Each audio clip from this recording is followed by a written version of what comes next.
پارہ نمبر 28 سورہ الحشر، اس کی آیت نمبر 10۔ اعوذ باللہ من الشیطان الرجیم، بسم اللہ الرحمن الرحیم۔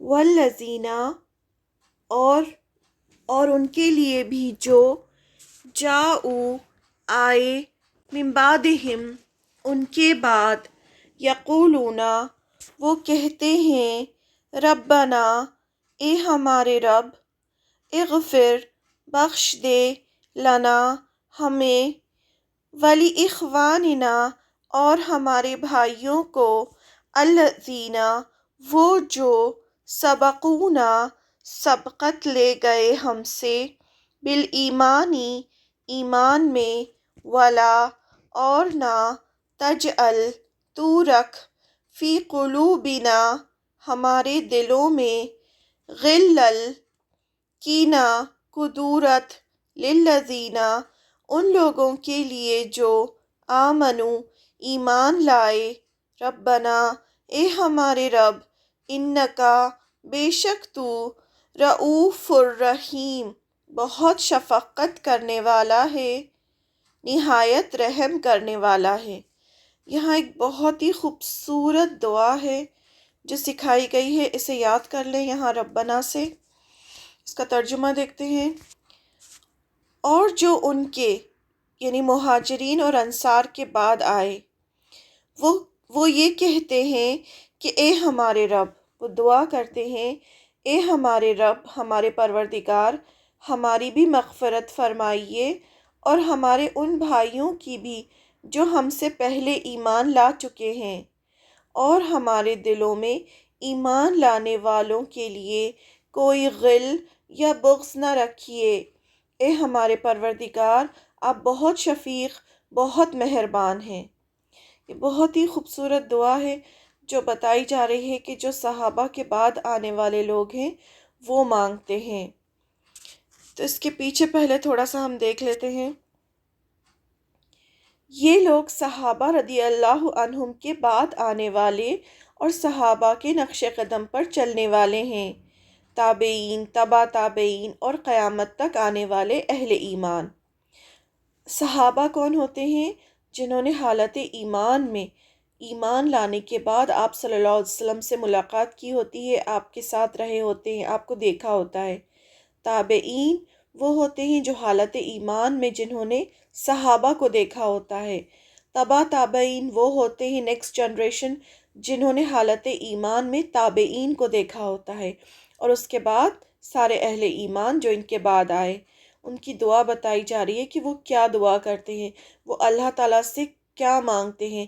وہ اللہ تعالیٰ سے مانگتے ہیں کہ اللہ تعالیٰ ہماری بھی مغفرت فرمائیے اور ہمارے ان بھائیوں کی بھی جو ہم سے پہلے ایمان لا چکے ہیں، یعنی جتنے بھی لوگ ہم سے پہلے ایمان لا چکے ہیں ان کی بھی مغفرت فرمائیے اور ہماری بھی، اور ہمارے دلوں میں ایمان لانے والوں کے لیے، جتنے بھی مسلمان ہیں، جتنے لوگ بھی ایمان لائے ہیں، ہمارے دلوں میں ان کے لیے نہ کوئی غل ہو نہ بغض ہو، یعنی ہمارے دل میں کوئی نہ ان کے لیے بدگمانی ہو، نہ کوئی کینہ ہو۔ اس کو غل کو ہم اچھی طرح سمجھیں گے انشاءاللہ۔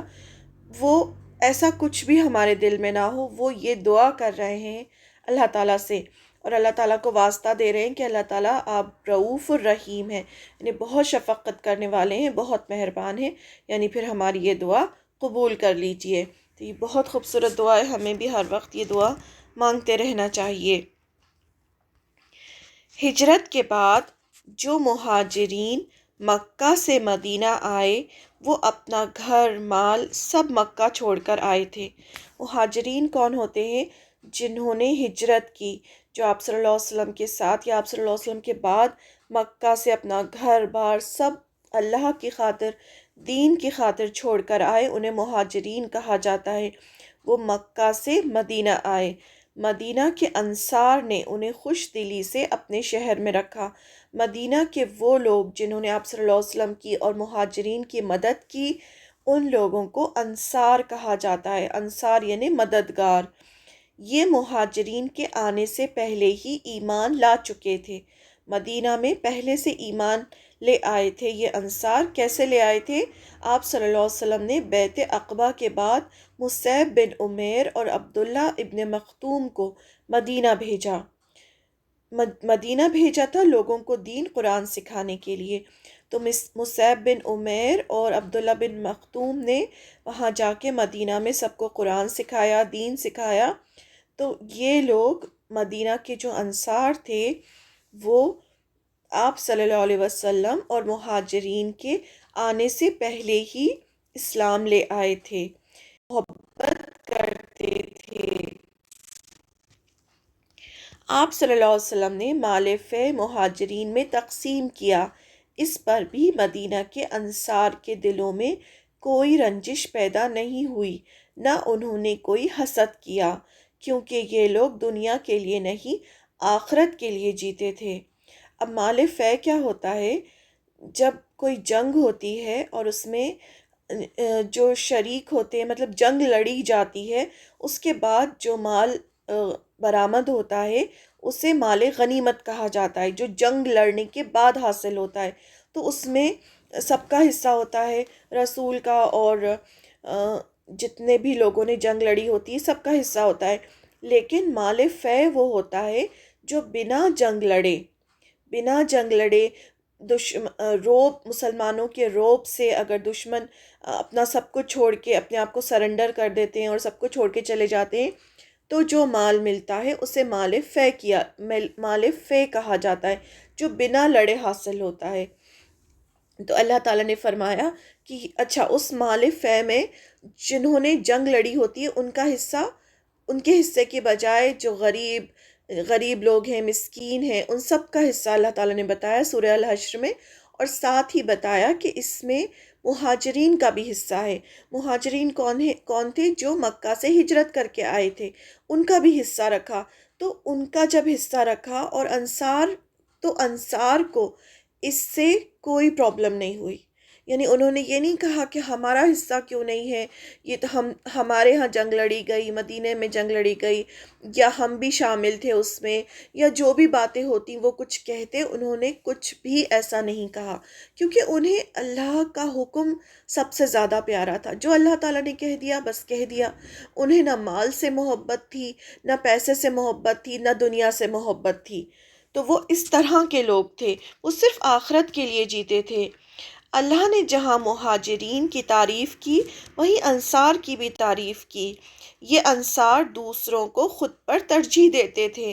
اللہ تعالیٰ نے قرآن مجید میں مہاجرین کی تعریف کی تو ساتھ ساتھ انصار کی بھی جگہ جگہ تعریف کی۔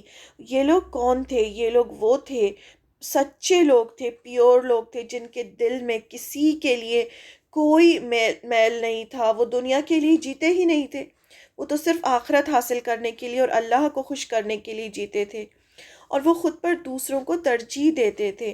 اور بتایا کہ جو شوہ سے یعنی حرص سے مال سمیٹنے کی چاہت اور بخل کیا ہوتا ہے؟ کنجوسی اور دل کی تنگی سے بچا لیا گیا، وہی فلاح پائے گا۔ کامیاب انسان کون ہوگا؟ جس کے دل میں شوہ نہیں ہوگی۔ شوہ کیا ہوتی ہے؟ حرص کیا ہوتی ہے؟ مال سمیٹنے کی چاہت کہ میرے پاس بہت مال ہو، ادھر سے بھی آ جائے ادھر سے بھی، اور جو کنجوسی کرتا ہے، تو ان سب چیزوں سے جو بچا لیا گیا دل کی تنگی سے۔ دل کی تنگی کیا ہوتی ہے؟ کہ نہیں مال خرچ نہیں کرنا، نہیں اس کے اوپر نہیں کرنا، اس کی دل ایک تنگ دل ہوتا ہے۔ جو ان سب چیزوں سے بچا لیا گیا وہی فلاح پائے گا۔ حضرت ابو ہریرہ سے روایت ہے کہ انصار مدینہ کے جو انصار تھے، انصار مدینہ نے آپ صلی اللہ علیہ وسلم سے عرض کیا، ہم میں اور ہمارے مہاجرین بھائیوں میں کھجور کے درخت تقسیم کر دیجئے، یعنی بانٹ دیجئے۔ جب مہاجرین مکہ سے ہجرت کر کے مدینہ آئے تو ان کے پاس کچھ بھی نہیں تھا، نہ رہنے کو جگہ تھی، کچھ بھی نہیں تھا۔ تو انصار نے کیا کہا کہ یہ کھجور کے پیڑ ہمارے ہیں، لیکن آپ ان کھجوروں کے پیڑوں کو ہمارے اور مہاجرین بھائیوں کے بیچ میں آدھا آدھا بانٹ دیجئے۔ آپ صلی اللہ علیہ وسلم نے اس پر منع کر دیا۔ تو انہوں نے کہا اچھا، مہاجرین سے کیا کہا کہ اچھا آپ ہمارے ساتھ کام کریں، اور جو بھی پیداوار ہوگی اس میں ہم شریک ہوں گے۔ اس پر مہاجرین تیار ہو گئے کہ ہاں ٹھیک ہے، ہم آپ کے ساتھ کام کریں گے، محنت کریں گے، اور پھر جو منافع ہوگا اس میں ہم حصے دار ہوں گے۔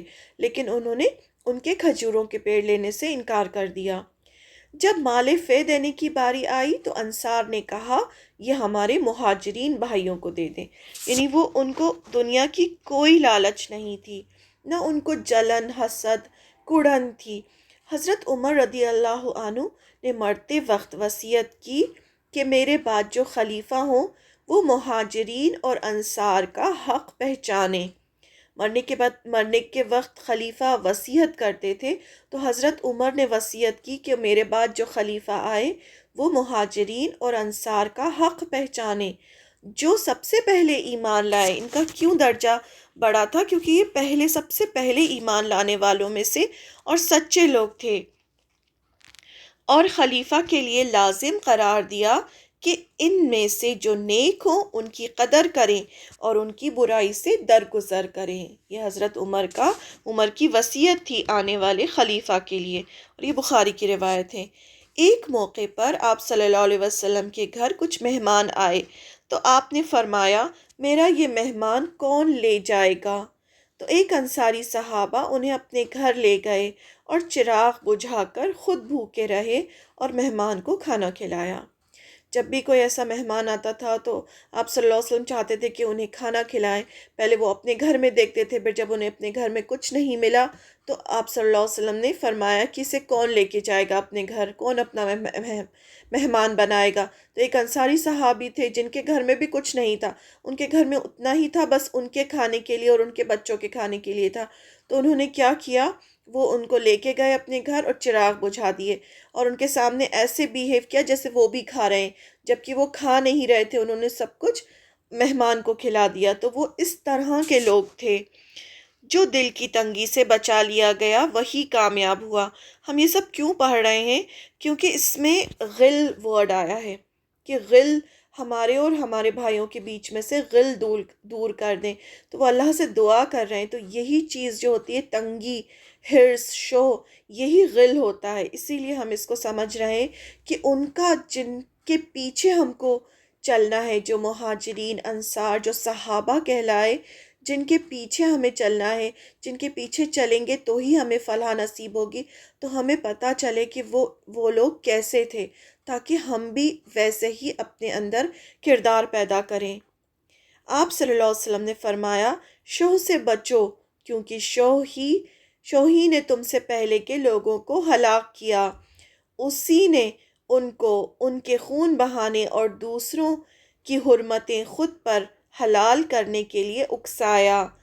اس نے ان کو ظلم پر آمادہ کیا، انہوں نے ظلم کیا اور فجور کا حکم دیا، قطع رحمی کرنے کے لیے کہا تو انہوں نے قطع رحمی کی۔ یعنی جتنے بھی گناہ جو پہلے ہوئے وہ سب اسی شوہ کی وجہ سے ہوئے، دل کی تنگی، حسد، کڑن، صرف اپنے لیے جمع کرنا، ان سب کی وجہ سے یہ سب گناہ ہوئے۔ تو آپ صلی اللہ علیہ وسلم نے شوہ سے بچنے کے لیے اپنی امت کو تاکید کی۔ مسند احمد کی روایت ہے یہ۔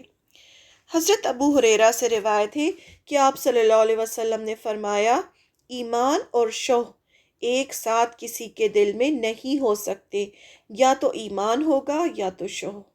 یعنی یہ اتنی خراب چیز ہے، کسی بھی ایمان والے کے دل میں شوہ نہیں ہو سکتا، یہ امپاسبل ہے۔ یا تو اس کے دل میں ایمان ہوگا یا شوہ، اگر شوہ ہوگی تو پھر ایمان نہیں ٹھہر سکتا وہاں پر۔ یعنی یہ اتنی اپوزٹ چیز ہے ایمان کے۔ ابو سعید خدری کہتے ہیں کہ آپ صلی اللہ علیہ وسلم نے فرمایا دو چیزیں ایک ساتھ کسی مسلمان میں نہیں ہو سکتی، ایک بخل، دوسرا بد اخلاقی۔ مومن بد اخلاق اور کنجوس نہیں ہوتا۔ کامیابی کے لیے ضروری ہے کہ انسان دل کی تنگی سے بچے۔ اگر انسان کامیاب ہونا چاہتا ہے تو اس کے اندر دل کی تنگی نہیں ہونی چاہیے، اسے کنجوسی نہیں کرنا چاہیے، اسے اللہ کے راستے میں اور جہاں جہاں اللہ تعالیٰ نے بتایا اسے وہاں خرچ کرنا چاہیے۔ اور دوسرا، مومن کبھی بد اخلاق نہیں ہو سکتا، یعنی اس کا جو نیچر ہے وہ ایسا نہیں ہو سکتا، روڈ نہیں ہو سکتا، وہ بہت اچھے اخلاق کا ہوتا ہے۔ تو ہمیں دیکھنا ہے کہ یہ ساری کوالٹیز ہمارے اندر ہیں یا نہیں۔ جو مہاجرین اور انصار کے بعد آئے، اب ان کی بات ہو رہی ہے، جو قیامت تک ان کے پیچھے چلیں گے ان کی کیا دعا ہوتی ہے، اور یہ ایک طرح سے ہماری بھی دعا ہے۔ اور جو لوگ مہاجرین اور انصار کے بعد آئے وہ کہتے ہیں، اے ہمارے پروردگار، ہماری بھی مغفرت فرمائیے اور ہمارے ان بھائیوں کی بھی جو ہم سے پہلے ایمان لا چکے ہیں، یعنی ہم سے پہلے جتنے لوگ بھی ایمان لا چکے ہیں ان کی بھی مغفرت فرمائیے۔ یعنی ہمیں اپنے لیے بھی دعا کرنی چاہیے، اور ہم سے پہلے جو لوگ گزر چکے ہیں ایمان والے تھے ان کے لیے بھی ہمیں مغفرت کی دعا کرنی چاہیے۔ اور ہمارے دلوں میں ایمان لانے والوں کے لیے کوئی بغض نہ رکھیے، یعنی جو غل ہے ہمارے دلوں میں، ہمارے دلوں کو دھو دیجیے۔ اگر تھوڑا بہت بھی ہمارے دل میں کوئی ایسا غل ہے تو اسے ختم کر دیجیے، یہ وہ دعا کر رہے ہیں اور یہ ہماری بھی دعا ہے۔ اور پھر واسطہ دیا جا رہا ہے کہ آپ رؤوف الرحیم ہیں، بہت شفیق ہیں، بہت مہربان ہیں۔ وہ سب کے لیے دعائیں کرتے ہیں کہ اے ہمارے رب ہمیں بخش دے، اور ان سب تمام لوگوں کو بھی جو ہم سے پہلے ایمان لا چکے ہیں۔ جس کا دل شوہ سے پاک ہوتا ہے وہ ہر ایک کی خیر اور بھلائی چاہتا ہے۔ جس کے دل میں یہ غل، شوہ، بغض یہ نہیں ہوتا تو پھر کیا ہوتا ہے، وہ سب کے لیے اچھا چاہتا ہے، اور اللہ تعالیٰ بھی یہی چاہتے ہیں کہ ہم سب کے لیے اچھا چاہیں۔ یہ بڑے دل کی علامت ہے کہ آپ صرف اپنے لیے جنت نہ مانگیں بلکہ دوسروں کے لیے بھی مانگیں۔ اے اللہ ہمارے دلوں میں ایمان والوں کے لیے کوئی غل بغض نہ چھوڑ۔ تو یہ ہمیں بھی دعا کرنی چاہیے۔ غل کو تھوڑا سا ہم اور سمجھ لیں کیونکہ یہ بہت خراب چیز ہے، اور یہاں پر دعا کی جا رہی ہے کہ ہمارے دلوں میں غل نہ ہو۔ تو ہمیں بھی دیکھنا ہے کہ یہ چیز کہیں ہمارے اندر تو نہیں، اور اگر ہے تو اس سے ہمیں پاک ہونا ہے۔ غل کا مطلب ہوتا ہے کینہ، حسد، پوشیدہ دشمنی، اندر ہی اندر کسی سے دشمنی کرنا، کسی سے حسد کرنا، جیلسی کرنا، کسی کے لیے کرنا، اس کے پاس اتنا کیوں ہے میرے پاس کیوں نہیں ہے۔ بدگمانی کرنا، بدگمانی یعنی کسی کے بارے میں برا سوچنا کہ ارے وہ میرے بارے میں ایسا سوچ رہا ہوگا۔ نفرت، یہ سب چیزیں جو ہیں دل کے اندر ہوتی ہیں۔ اندر سے دل میں برائی، اندر کی حسد، کہا گیا ہے کہ یہ دل کا توق ہے۔ توق یعنی یہ بیڑیاں ہیں جو دل کو کس دیتی ہیں، جس سے دل جو ہے وہ خراب ہو جاتا ہے۔ دل کی بہت بڑی بیماری ہے یہ۔ بے شک تو بہت شفیق اور مہربان ہے۔ سنن نسائی میں ایک حدیث آتی ہے، حضرت انس کہتے ہیں کہ آپ صلی اللہ علیہ وسلم کے ساتھ ہم بیٹھے ہوئے تھے تو آپ نے فرمایا تمہارے پاس ایک ایسا شخص آئے گا جو اہل جنت میں سے ہوگا۔ تو ایک شخص آیا، دوسرے دن پھر وہی شخص آیا، تیسرے دن پھر وہی شخص آیا، اور پھر آپ صلی اللہ علیہ وسلم نے فرمایا ایک شخص آئے گا جو اہل جنت میں سے ہوگا۔ پھر وہی شخص آیا تو عبداللہ بن عمرو العاص کو تجسس ہوا، انہیں لگا کہ اس کا ایسا کیا عمل ہے کہ بار بار آپ صلی اللہ علیہ وسلم نے اس کو جنت کی بشارت دی۔ بہت بڑی بات ہوتی ہے نا، اگر آپ صلی اللہ علیہ وسلم کسی کے لیے کہہ دیتے تھے کہ جنت میں جائے گا تو دوسرے صحابہ کو فکر ہو جاتی تھی کہ اس کے کون سے یہ ایسا کام کر رہا ہے کہ آپ صلی اللہ علیہ وسلم نے اس کے لیے کہا کہ یہ جنت میں جائے گا۔ تو وہ جاننے کے لیے پیچھے لگ جاتے تھے کہ ہم بھی جانیں اور ہم بھی وہ کام کریں تاکہ ہم بھی جنت میں جائیں۔ تو ان کو بھی تجسس ہوا کہ میں بھی دیکھوں کہ یہ ایسا کون سا عمل کرتے ہیں جس کے لیے آپ صلی اللہ علیہ وسلم نے 3 دن تک جنت کی بشارت یعنی خوشخبری دی۔ انہوں نے بہانے سے ان کے گھر رہنے کی اجازت مانگی کہ دیکھا کہ ان کی عبادتیں ویسے ہی ہیں جیسے دوسرے صحابہ کی ہوتی ہیں۔ انہیں ان میں کچھ بھی خاص نہ لگا، یعنی ان کے ساتھ رہنے کا انہوں نے سوچا کہ میں فل ٹائم ان کے ساتھ رہتا ہوں ان کے گھر میں، اور میں دیکھتا ہوں کہ یہ کیا کیا عبادت کرتے ہیں۔ سب سے پہلے ہمارا دھیان عبادت کی طرف ہی جاتا ہے نا، کہ ان کی ہو سکتا ہے کوئی خاص عبادت ہو جس کی وجہ سے اللہ تعالیٰ آپ صلی اللہ علیہ وسلم نے فرمایا کہ یہ جنت میں جائیں گے۔ تو انہوں نے دیکھا کہ ان کی تو کوئی ایسی خاص عبادت نہیں، وہی ساری عبادتیں ہیں جو دوسرے صحابہ بھی کرتے ہیں۔ آخر فائنلی انہوں نے پوچھ ہی لیا کہ آپ کا کوئی ایسا عمل ہے جس کی وجہ سے آپ صلی اللہ علیہ وسلم نے آپ کو جنت کی بشارت دی؟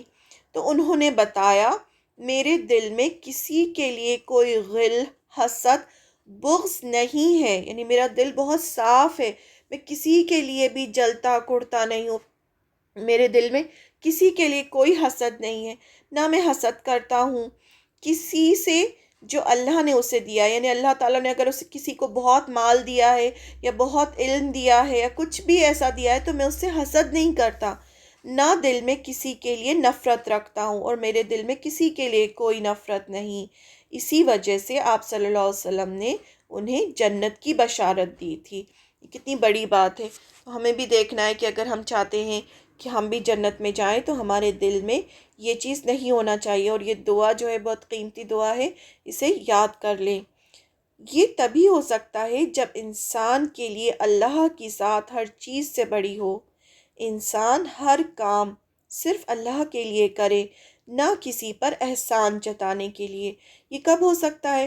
جب صرف اور صرف اللہ کے لیے کوئی کام کیا جائے، ہمیں پتہ ہے کہ جو رزق کی تقسیم ہے وہ اللہ کے ہاتھ میں ہے، یعنی یہ اللہ کی مرضی ہوتی ہے، اللہ جسے چاہے بے حساب رزق دے، جسے چاہے کم دے۔ تو یہ اگر ہم کسی سے حسد کرتے ہیں تو اس کا مطلب ہم اللہ کے فیصلوں پر شک کر رہے ہیں، اللہ سے کہہ رہے ہیں کہ اس کو زیادہ کیوں دیا، مجھے کم کیوں دیا۔ تو یہ تو اللہ کی مرضی ہے، اور بندہ وہی ہوتا ہے جو اللہ کی مرضی کو قبول کر لے خوش دلی سے، اور کسی کے لیے حسد نہ رکھے۔ تو یہ بہت خوبصورت دعا ہے، اسے ہمیں یاد کرنا چاہیے اور اسے ہمیں روز پڑھتے رہنا چاہیے، اور دل میں اگر کوئی کسی کے لیے کوئی ذرا سی بھی رنجش ہے، کوئی بھی ہے، تو اسے اپنے دل سے دور کر لینا چاہیے۔